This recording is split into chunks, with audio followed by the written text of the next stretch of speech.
and this was one of our aluminium boats that somehow had managed to jump over, and at the helm was John Willsey, who some of you probably know, who lives at Montfort. He was then a captain. He finished up as a commander-in-chief of the army, but in those days John was a young captain, and he got this boat all the way up river, and we pulled him beside him and said, "Thank God to see you." And he said, "Come on, where's the fighting? Where's the fighting?" I said, "It's finished, I hope." "God," he said, "I didn't say I've missed it." Well, he said, "I think you have." Well, I said, "How much ammunition have you got?" And he had virtually none. I think they had some 12 rounds per revolver or something like that. So again, we were no better off. So we then got on the radio to the Beaver aircraft of the Army Air Corps and said, "We need ammunition and food." And the plane was actually in the air at the time, but they said to us, "Well, we've got very little ammunition with us. We've got a tiny bit of food. We'll drop you what we can." And they came overhead, but they hadn't got any parachutes, so they just flew low and dropped out a sack containing all the bits and pieces, which landed in the shallow water. We picked it up and opened it. There was a little bit of ammunition, most importantly for the shotgun, and there was 2 packets of Ritz biscuits, didn't go very far, and there was a gallon jar of whiskey, which they'd been taking as a gift to an Ethiopian general. And it had slightly split on landing, so we had to drink it quickly. So we were sitting there with a pint of whiskey each. You can imagine the effect of this. And when all you've got is 2 packets of Ritz biscuits between you. And we went down river for the rest of the journey, which was 2 or 3 days. And believe you me, we were hungry. And there was nothing about. We kept looking for ducks with a shotgun, nothing. We tried to get fish, we couldn't get anything. And in the end, there were these crocodiles. Well, we were meant to be conserving crocodiles. But I turned round to the crocodile expert and I said, "Colin, we're the endangered species. I think we're going to have to eat one of your crocodiles." Well, he said, "It is possible." But he said, "I'd recommend we only eat one of the smaller ones, because they feed on fish, not on meat." So I said, "Well, you know what you're doing." And he was an amazing shot. So I gave him the rifle. And you had to shoot the crocodile exactly between the 2nd and 3rd vertebrae in the neck. Otherwise the thing got into the water and drowned and you wouldn't pick it up. And Colin let drive with this, killed it stone dead, and we got the naval officer, who was quite good at this sort of thing, to come and skin it. And we had the tail, and it tasted like very poor quality cod, but we had no way of cooking it properly. We tried roasting it on the fire, but in the end we cooked it on a sheet of metal, greased with engine oil from the outboard motor. I don't recommend it. Your breakfast was much better. And 2 or 3 days later we arrived back looking very thin, I can tell you. But the great thing about this was that, of course, we started off right back in his early days on the combat pistol range. And if David Bromhead hadn't shot that chap, when he did, we would all been dead. The fact he stopped the charge with a shot that night. I would look back on those days and thinking, well, one out of the thousands we trained, and my goodness, it paid off. And I've always said, if you're going to carry a pistol at any time, for goodness sake, it's a bit like a lifeboat, make sure it's usable and you can use it. And I very rarely had to use one in anger, but at least to know that I can, and this is why I enjoy coming to the pistol club and just making sure I can hit something, but never know when I'm likely to have to do it once more. But we went back to Addis Ababa, and of course we had to see the Emperor and say goodbye. And the British ambassador was absolutely terrified that this incident, having polished off a few of his subjects, was going to come out. And so he said, "Don't mention the shooting, don't mention the shooting." So I said, no, I can't say anything. But right at the end of the audience with the Emperor, he was a wonderful little man. He leant forward and he said, "I hear that some of my people did not treat you with the respect that I would have wished." I said, "Oh, it was a small matter, Your Imperial Majesty." "Oh," he said, "that's not what I hear." And then he said, "And how many did you manage to hit?" So I thought, "Oh, Lord." I said, "Well, possibly 1 or 2 in self-defense, sir."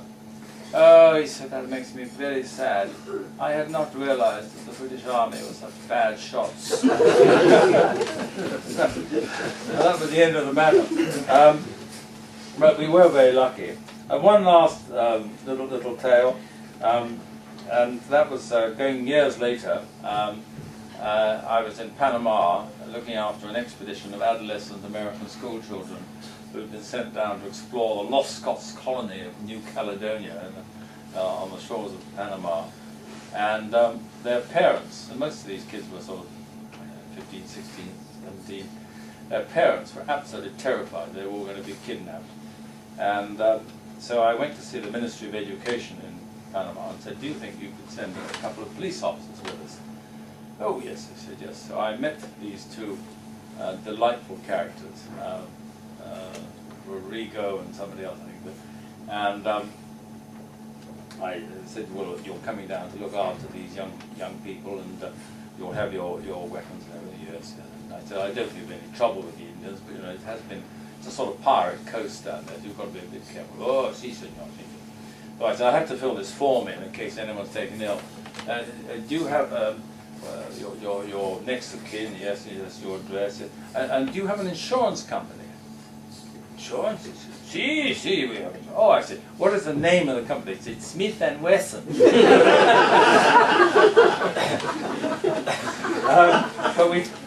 But we got down to the bay, and nothing much did happen, and all the children had a wonderful time romping around in the jungle and getting lost and looking for archaeology.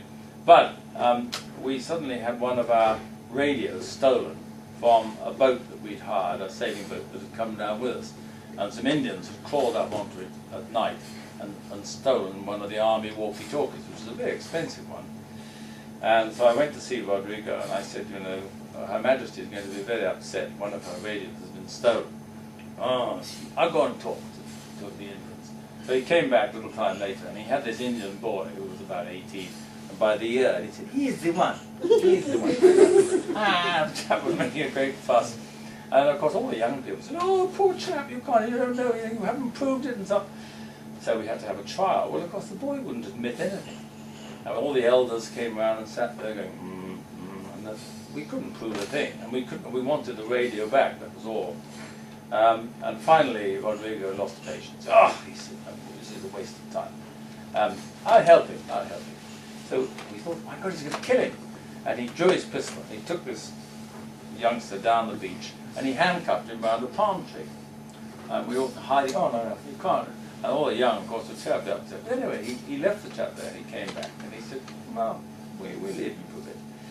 And about an hour later, I was walking past the palm tree. There was this chap that he tied round the palm tree, and he was making a lot of funny noises and jumping around. And so I sort of smiled at him and did this a few times to cheer him up. And when I came back, I said to Rodrigo, I think your prisoner is getting excited about it. Oh, he said, maybe his memory is improving. Good, I'll go and talk to him. And he came back with the unchained him, brought him back. And you know, that was marvellous. And we got the radio back and everything. And I said, how did you do that? Amazing feat. And they wondered, oh, he's just, you know, gentle persuasion. I talked to him, he understands. And so that night, when we had our debriefing, all the young people were sitting around, and I thought we ought to express our thanks to Constable Rodrigo for solving this little crime. And I said to them, and they obviously didn't approve of him, I said, you know, we're very lucky. If you had a burglary at home, and it was solved just like that by the local police, I think you'd be very grateful. And we owe thanks to Constable Rodrigo for solving this matter so quickly. And Rodrigo spoiled it all. He jumped up and he said, it is not me that deserves the thanks. It is the black garata ants that live under that tree that deserve it. He pegged him out over an ant's nest. But you do sort of have all these strange adventures. All I would say, as I said earlier on, it's a good thing to learn to use a pistol, but if you do go somewhere, and you have to use it, there's no point if you can't hit accurately with one. And I've always blessed the days when I used to shoot here at school and also over in England, and learning to fire a pistol effectively. It's like a lifeboat. So I say good luck to the club, and hope you never have to use one in anger. That's what I would say.